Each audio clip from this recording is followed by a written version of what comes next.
Hello and welcome everyone. So as we have discussed that faults are the nucleating surface for any seismic activity, and what happens, they are the discontinuity between two rock masses which try to move towards or away from each other.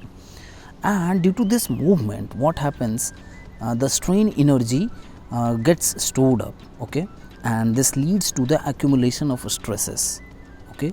So stresses accumulated due to plate movement which produces a strain mostly along the boundary of the plate, and this accumulated strain causes rupture of rocks along the fault plane. So today we are going to discuss same thing under a famous theory that is known as elastic rebound theory, and this theory explains almost everything in detail. Why earthquake originates from a point known as focus that is located on the plane of fault, and from there it originates in the form of elastic stress waves. So let us try to understand this theory. As per this theory, the plate try to move relative to each other. As you are seeing in this figure, there is one plate here and two plate here. They are trying to move relative to each other along the fault plane, and this is our fault plane, okay. So due to movement, what happens, strain energy gets built up along the boundaries. As we have studied in work energy concepts of mechanics, due to displacement, strain energy gets stored, and due to this strain, what happens, correspondingly, proportionately, stresses will also accumulated or it will be built up, and when this stress accumulation reaches the ultimate strength of rock, that is sigma u rock, क्योंकि rock की भी एक ultimate strength होगी, उससे ज़्यादा वो tolerate नहीं कर सकता.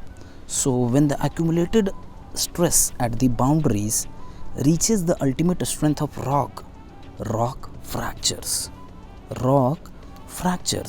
and releases the accumulated strain energy.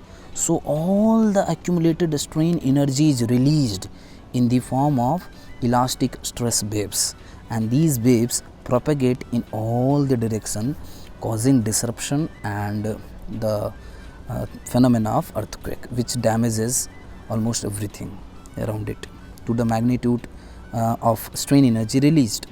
So in this figure 1.13, the nature of failure dictates the effect of the fracture. So then how much failure is happening there, how much slip is there, how much friction is there on the fault plane, that will dictate the effect of fracture. So effect of fracture can be very prone to the far located areas also if the failure is really heavy, and if failures are small, then fracture effect will be very limited space only, very limited area only. So if the material is very ductile and weak, so this material which we are talking about, that is the rock material, and if rock material is very ductile and weak, what happens, it will get as soon as the strain energy will be stored, it will be released also, because it's ductile and weak, it will deform. But what happens in case of ductile and weak, what happens, strain energy could be stored in the plates due to their movement, hardly any strain energy, okay. But what happens if the material is strong and brittle?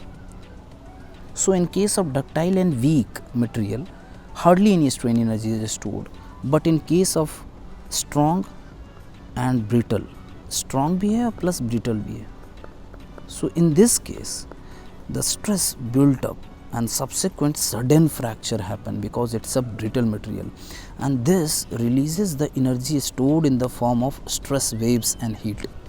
So this accumulated strain energy is released into two forms. One is the potential energy is in the form of elastic stress wave, and we will study about this elastic stress wave in the next video also. And next is the heat energy, okay. So the propagation of these elastic stress waves causes the vibratory motion associated with earthquake, okay. So these elastic stress waves cause vibration in the earthquakes. So here this is the fault plane, and the movement here you are seeing, this movement is called as, देखो 3 तरीके की faults होती है, normal, reverse and strike slip, okay, and can be oblique also. Normal में क्या है, fault plane के along ये नीचे वाला इधर जाएगा और ये वाला ऊपर जाएगा, ठीक है, ये यहीं रह जाएगा। बट इस केस में क्या है, इस फॉल्ट प्लेन के अलॉन्ग ये ऊपर को जा रही है और ये नीचे आ रही है, इसका मतलब ये है रिवर्स कैटेगरी का, ठीक है। So the reason on the fault, please note this point, the reason on the fault where rupture initiates is known as the focus or hypocenter. So focus has got another name that is equal to hypocenter, okay. Hypocenter of an earthquake is same as the focus, and this epicenter is another point, but it is very important that epicenter is the location on the earth surface vertically above the focus. If there is a rock mass here and there is a fault plane, this is the fault plane and this is the point, okay. So let us locate this point here, and if there is a point here on the fault plane, this point is called focus or hypocenter, and above this point, just above this point, this is the vertically this is the point location on the earth surface, this is earth surface, and the point which I am showing here just above the focus, that is said as epicenter, okay. So epicenter is the location on the earth surface vertically above the focus. So this is vertically above. As I have said you that fault plane is making certain dip angle with the horizontal.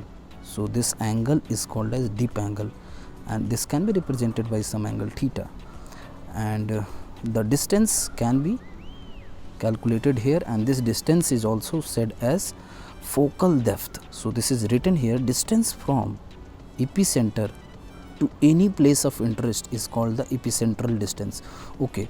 So if my some structure is here, okay, some structure is here, so the distance between this structure and the epicenter, this distance is called as epicentral distance, okay, epicentral distance. Whereas the depth of the focus from the epicenter is called as focal depth. So this depth, okay, this depth is called focal depth. All right. Earthquakes are sometimes classified into shallow focus, intermediate focus and deep focus, okay, and depending on this focal depth, the damages caused by the earthquake are different, okay. Most of the damaging earthquakes are what, in which the focal depth is very less. So shallow focus earthquakes are the most damaging earthquakes amongst the all three types of focal depth based earthquakes, okay. So if we see earthquake propagates in terms of surface waves, and there are some other waves also, that is internal waves, and those waves are also called as P waves and S waves. So all these elastic stress waves we will discuss in the next video. So the same thing is here shown, this is the point focus, and this should be epicenter, and this is the distance focal depth, and this is our epicentral distance, okay, and depending on the distance of focal depth and epicentral distance, the earthquake can be classified as shallow, intermediate or deep focus based earthquake. So here earthquake is the vibration of earth surface caused by waves coming from a source of disturbance inside the earth. And as we have discussed in the elastic rebound theory, why a point becomes the source of disturbance inside the earth. Because due to movement of the plates, the stresses gets accumulated. Why? Because the strain energy is getting stored, and the correspondingly stresses gets accumulated, and when they reach the ultimate strength of the rock fractures, and that causes a source of disturbance. Okay, and most earthquakes of engineering significance are of tectonic origin and is caused by slip along geological faults. These all things we have understood.